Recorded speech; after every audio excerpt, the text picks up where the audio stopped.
The most unsettling moments in life are not the loud ones, but the quiet ones that ask nothing of us and yet mean everything. This story begins in a place designed for waiting, a train station near the edge of the city, where people pass through without noticing anything that doesn't interrupt their plans. Every evening, at nearly the same time, Laura walked through this station on her way home from work, tired in a way that went deeper than her body. She liked routine, because routine asked no questions. That night, the station was quieter than usual. The air felt heavy, the kind of stillness that makes footsteps sound louder than they should. As Laura walked toward her platform, something small disrupted the familiar rhythm. A single seat occupied, not by a person, but by a neatly placed backpack resting in the center of the bench. It wasn't thrown there, it wasn't forgotten carelessly. It looked intentional, as if someone had stepped away for just a moment. Laura slowed. She glanced around, expecting to see its owner nearby. No one seemed to be watching it. The train was a few minutes away. She told herself the same thing most people tell themselves in these moments. Someone else will handle it.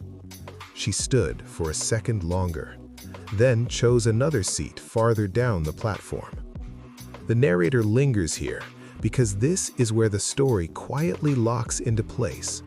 Nothing dramatic happened, no alarm, no voice calling out, just a decision to look away and let the moment pass. The next evening, Laura noticed the backpack again. Same seat, same careful placement. This time, it unsettled her. Objects are not supposed to repeat themselves like this. She felt a strange pull to look inside, to ask someone, to do something, but she didn't.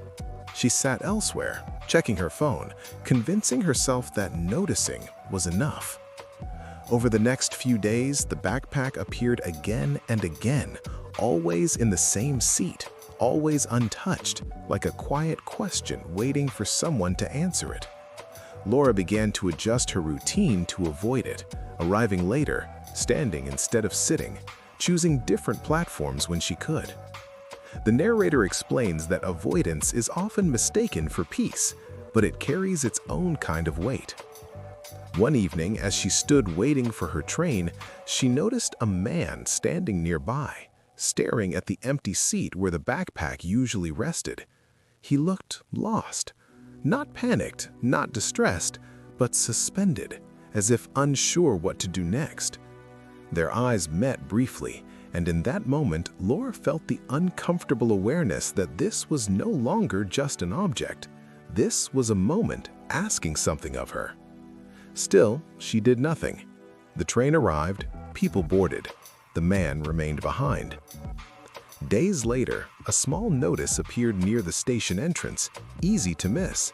It mentioned a person who had been coming to the station every evening, waiting for someone who never arrived, leaving their belongings behind in the same place, hoping someone would ask, hoping someone would notice.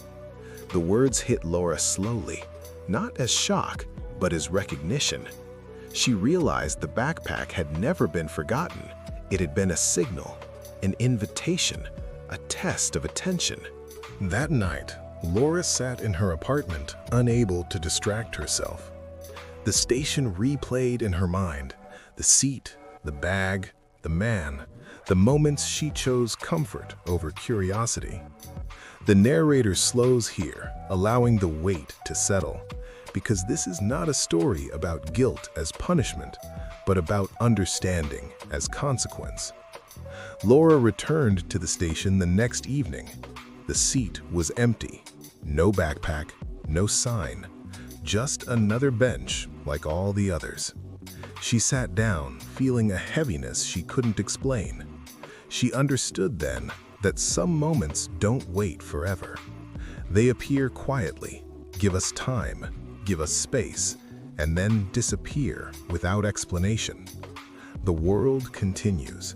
The station stays open. Trains arrive and leave, but something is lost, not loudly, not publicly, but permanently. The narrator closes the story gently, leaving the listener with a thought that lingers long after the final word. The most haunting question is not, "What did you do?" but "What did you notice and choose to ignore?" Because sometimes, the seat no one took was never empty at all.